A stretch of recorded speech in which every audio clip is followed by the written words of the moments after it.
Hər vaxtınız xeyir, kanalımıza xoş gəldiniz. Bugün kanalımızda mürəbbə suyundan çox dadlı, yumuşaq pambıq kimi piroq hazırlayacağım.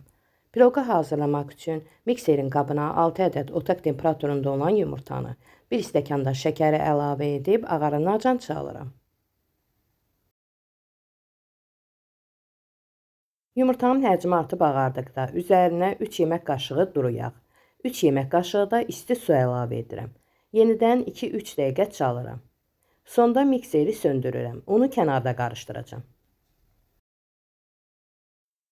1 stəkan yarım un götürmüşəm. Üzərinə 1 paket vanil, 1 paket qabartma tozu əlavə edirəm. Sonda unu ələkdən keçirdirəm.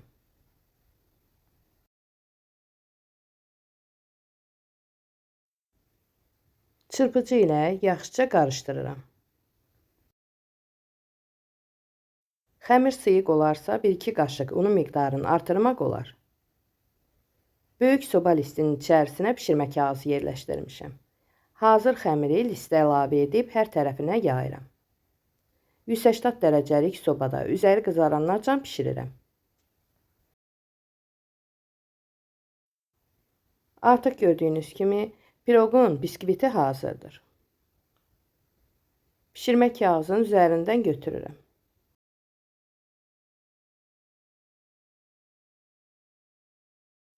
Kənarların halqa yardımı ilə kəsib çıxan hissələri əlimlə ovuntu edəcəm.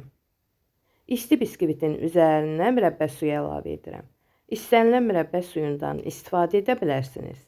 İstəsəniz mürəbbə suyunun əvəzinə cem və yaxud da qatılaşdırılmış süd də çəkmək olar.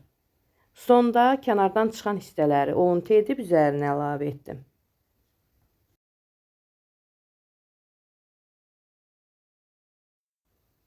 Təqribən 1 saata mürəbbə suyun tam canına çəkmiş olur.